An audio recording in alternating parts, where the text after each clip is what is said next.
નમસ્કાર મિત્રો, સુજાય ન્યૂઝમાં આપ સૌનું સ્વાગત છે.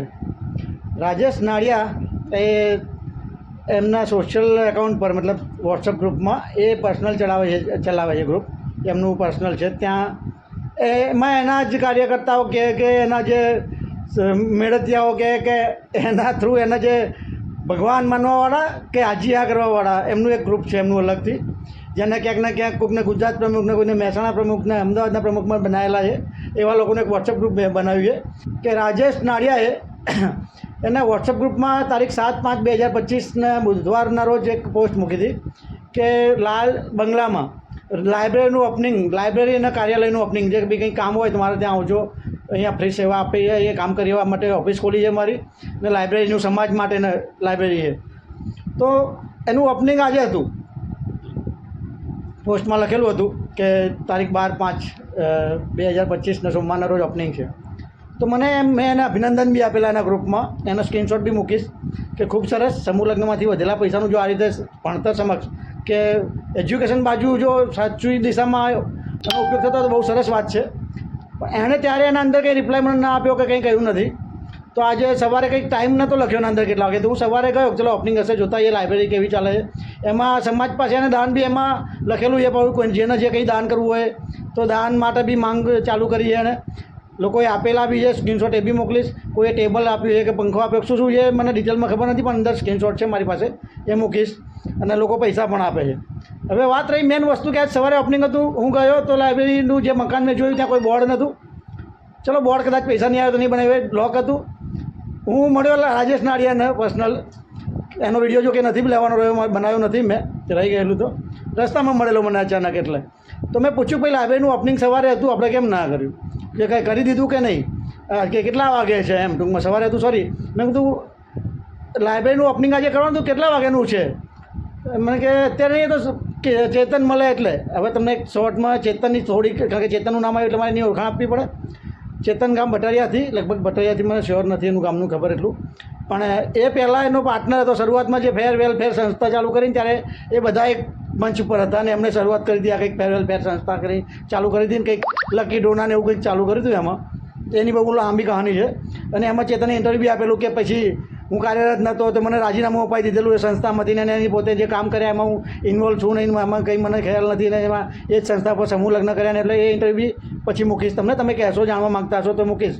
અત્યારે હાલ વાત રહી, એણે એવું કીધું કે ચેતનને ખબર, ચેતન આવે પછી મેં કીધું પોસ્ટ તે મૂકી છે લાઇબ્રેરી તું સમાજ માટે, એમ કે મારું કાર્યાલય અને લાઇબ્રેરીની ઓપનિંગ, તો તને ચેતનને શું પૂછવાનું હોય? તો ઊભો ના રહે, મારી જતો રહ્યો રાજેશ નાડિયા જતા રહ્યા, સોરી, પાછું તું તારી તો ના કરાય એમ કે મને સન્માનથી નથી બોલાવતા. તો રાજેશ નાડિયા જતા રહ્યા, તો જતો રહ્યો. પછી અત્યારે સાંજે મને એમ કે ચલો સાંજે, મને કે સાંજે છે. અત્યારે હું ગયો, એ ગયો એ પહેલાં મેં ચેતનને થોડી વાર બપોરે ફોન કરેલો, તેનો નંબર બી મારી પાસે છે જ, કે હું ગામડે આવ્યો છું અને એ જે મકાન રાખ્યું છે ભાડે, એ અમે બંનેએ રાખ્યું છે. મેં કીધું આ નવાઈએ બંનેએ કેમ રાખ્યું, બંનેને કઈ રીતે? એટલે કે અડધું ભાડું આપવાનું છે. 3,000માં રાખ્યું છે, ઇન્ક્વાયરી બી કરી, 3,000 ભાડું, એમાં 1,500 એ આપશે ને 1,500 હું આપીશ. 5,000 ડિપોઝિટ આપી, એમાં 2,500 એને આપીને 2,500 મેં આપ્યા છે. હવે અડધું ભાડું, એ ચલો એ સારી વસ્તુ છે કે નાળિયા સમાજમાં કંઈક પૈસાની ઓછા આવતા હોય તો બચત થાય, કોઈ લેવાના પડે. પણ કામ કઈ રીતે કરવાનું, લાઇબ્રેરી ક્યારે ચાલશે? અને ચેતને શાના માટે રાખ્યું છે એ મકાન? એટલે અડધું એટલે ચોખવટ કંઈ કરી નહીં. તો આજે હું સાંજે ગયો ફરીથી, ચાલો વાંચવા કંઈક પુસ્તક સારું હોય તો લઈ આવીએ. તો રસ્તામાં જ ચેતન મળ્યો મને કે મેં ગામડેથી આવું છું. મેં તો કહું સરસ, એનું ઇન્ટરવ્યૂ લીધું. એણે મને એમ કીધું કે અમે મારું છે મારા નામથી રાખ્યું છે, અને હું શું કરું, મારે એ કામ મારું અલગ છે ને રાજેશનું કામ અલગ છે. એટલે તમે સમાજના નામે લાઇબ્રેરી રાખી છે, કાર્યાલય રાખ્યું છે, અને એમાં ચેતનનું અલગ કામ ને રાજેશનું અલગ, બેનું ઓપનિંગ અલગ. મને નવાઈ લાગી. એમ મારી જોડે ઘણી બધી ડિસ્કસ કરીએ વાત પર, આમાં તમે કોણ છો અને શોના માટે, ને તું હરિયો કરવાનું મૂકી દો રાજેશને, એ જે કરતો હોય કરવા દો. એટલે કોઈ ખોટું કરે, સમાજને ઉલ્લુ બનાવે, કરી નાખે સમાજને, તો કરવા દેવાનું. એમાં ચેતનનો કેટલો ભાગ છે મને ખબર નથી, પણ એનો પક્ષ લઈને મજબૂત રીતે અત્યારે એનો પક્ષ લઈને બોલ્યો એ મારી પાસે. અને જે ફોટોગ્રાફરે મિત્રોએ ઇન્ટરવ્યૂ આપ્યું હતું એને ખખડાવતો હતો અત્યારે કે આ બધા આમ છે ને તેમ છે ને, એની સામે બી અત્યારે ચેતન બોલ્યો. અને ઉપરથી મને ધમકી આપી ચેતને કે આવું કરવાનું મૂકી દે, ને તો લાલ બંગલામાં પગ મૂકવાનું ભૂલી જઈશ, અહીંયા આવતો ભૂલવા દઈશ. એટલે કંઈક સારું કંઈક સમાજને જાગૃત કરવાનું કામ કરે, એટલે તમારે એવું કેવું કામ કરવા છે કે મારા જીવન કંઈક સચ્ચાઈ જાણવા આવે એટલે તમે એમ કહો કંઈ તો આવતા ભૂલવા દઈશ. આ તો જોરદાર ધમકી કહેવાય. એટલે હવે પછી એક વસ્તુ બીજી બી છે કદાચ કંઈક જવું ને કંઈક લાલ બંગલામાં જોઈને કંઈ બી મારા પર થાય તો એના માટે ચેતન જવાબદાર છે, ખાસ ધ્યાન રાખજો. એનું ઇન્ટરવ્યૂ મૂકું છું, ફોટો બી જોઈ લેજો. ચેતને ધમકી તો આપી, પ્લસ એવું કહ્યું કે રાજેશ કંઈ બોલતો નથી. રાજેશને બોલાવ્યો, રાજેશ તો કંઈ બોલ્યો જ નથી. રાજેશનું કહેવું એવું હતું તે હાથી ચાલી જાય ને કૂતરે ભસા કરે, એટલે રાજેશ પોતાની જાતના હાથી માને છે. એમ કઈ બાજુથી સમાજના લૂંટવામાં હાથીને જેમ લૂંટે છે એવું છે. જો આપણે તો એ જ લાગે ને યાર કે સમૂહ લગ્નનો હિસાબ કોઈ આપવાનો નહીં. આ બે પાર્ટનર થઈને કંઈક ઓફિસ રાખી છે, પેલાનું કામ કંઈક અલગ છે, આનું કામ કંઈ અલગ છે. ચોખવટ તો કરી જ નથી શું કામ છે એવું. પ્લસ પૈસા સમાજમાંથી ઉઘરાવવાના કે ગમે ત્યાંથી દાનમાંથી લેવાના. લોકો ટેબલો દાન લાવે કે જે બી વસ્તુ ત્યાં દાનમાં આવશે એ, અને એ વાપરવાનું બંને ને કે એકલા ને એ ખબર નથી. ઓફિસ એક છે તો નેચરલી છે, વાપરશે તો બંને જ. દાન સમાજમાંથી લેવાનું, વાપરવાનું બંનેનું કામ અલગ છે. ખબર નથી પડતી. એના માટે જ ચેતનનો પક્ષ લીધો કે આનો વિરોધ કરવાનો છોડી દો તમે. આના કેમ આનું આટલું બધું કરે છે. લાલ બંગલામાં નહીં આવવાનું ભૂલી જઈશ, એટલે હવે મારે ખાસ ધ્યાન રાખવું પડશે. લાલ બંગલામાં બહુ વિચારીને જવું પડશે. વિડીયોને ખાસ વિડીયો જોયા પછી કોમેન્ટ કરજો. એના ઇન્ટરવ્યૂ મૂકું છું, એના જ શબ્દોમાં સાંભળો ચેતને શું કીધું એ. રહી વાત બીજી ખાસ જે મારી તપાસમાં જાણવા મળ્યું એ પ્રમાણે કે લાઇબ્રેરી ચેતને કહ્યું, એને તમે અંદર વિડીયોમાં છે તેમ છતાં એક ચોખવટ હું મારા રીતે કરી દઉં. એણે એવું કહ્યું કે લાઇબ્રેરી તો ખરી પણ વાંચવા માટે નથી, ત્યાં બેસવાનું નથી. તમારે 10 રૂપિયા આપીને બુક્સ લઈ જવાની ને વાંચીને આપી જવાની. તો એ રીતે તો ઘણી બધી લાઇબ્રેરીઓ ચાલે છે, બહાર બી મળે જ છે બુક્સ. જે તો ત્યાં બધી અવેલેબલ નહીં હોય, ત્યાં કેટલી બુક્સ અવેલેબલ છે ખબર નહીં. બીજી લાઇબ્રેરીઓ સારી સારી કોર્પોરેશનની લાઇબ્રેરીઓ ચાલે, ત્યાં બુક્સ બધી મળે જ છે.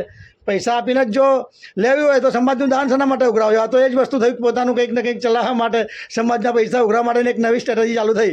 એમાં ચેતનનો ભાઈ ક્યાંક ને ક્યાંક થોડોક ઘણો ભાગ છે કે એને એના નામથી એ જે મકાન છે ભાડે લીધું છે. તો હવે એ બેનું શું છે કાંડ એ બે જ જાણે. સમાજ બહુ સમજવું છે. વિડીયો જોયા પછી સમજી જજો. અને દાન આપતા પહેલાં વિચારજો ને, જે દાન આપશે એ બી એટલા જ પાપનો ભાગીદાર હશે આમાં જે આપશે સમાજના નામે. તમારે ખાલી એમ રાજેશ નાડિયા સામે ઊંચો તો કોઈને કોઈ પદ ઊંચું થવાનું નથી. રાજેશ નાડિયા હોય કે પહેલાં નાડિયા હોય, જે બી હિસાબ માગે એ બધા બાયપાસ જ થાય છે. સમાજને કરવું હોય, અમારા પાછળ રહેવું હોય તો પૈસો આવશે, અમારા ખિસ્સામાં જશે, હિસાબ કોઈને આપવામાં આવશે નહીં. પાછો મને કે તમે મહેન્દ્ર નાડિયા શું છે તો બધા ઓળખે પોતાની જાતનું. હું તો મારી જાતને ઓળખું જ છું. આવી જાઓ. અત્યારે એક વસ્તુ કહું છું, ચેતનને હું કહીને આવ્યો, એને કહ્યું છે કે ઓનલાઈન ઇન્ટરવ્યૂ આપીશ, પણ પછી તરત ફરી ગયેલો. પણ એને હજુ બી કહું છું કે ઇન્ટરવ્યૂ આપવા માટે પૂરી માહિતી સાથે આવી જાય અહીંયા. મારી ભૂલો હોય તું તાર સમાજ માટે મેં શું કર્યું છે, ભૂતકાળ જે બી હોય છે કદાચ સમાજ નાખી ખબર જ છે મારો ભૂતકાળ. તેમ છતાં ફરીથી ક્યાં હું તો કબૂલ કરી લઈશ, સાચું હશે તો કહી દઈશ સાચું છે. તમે સાચું બોલવા માટે સ્વીકારવા માટે તૈયાર થાઓ. રાજેશ નાડિયાને બી કહું છું અને ચેતનને બી કહું છું કે ઇન્ટરવ્યૂ ક્યારે આપો છો. ઇન્ટરવ્યૂ લેવા માટે હું રાહ જોઈશ. જે સત્ય છે એ બોલવો, બહાર લાવો, ખબર તો પડે કે સાચું શું છે. તો રાજેશ નાડિયાને ઓનલાઈન ઇન્ટરવ્યૂ માટે આહવાન કરું છું. જય માતાજી, જય સમાજ.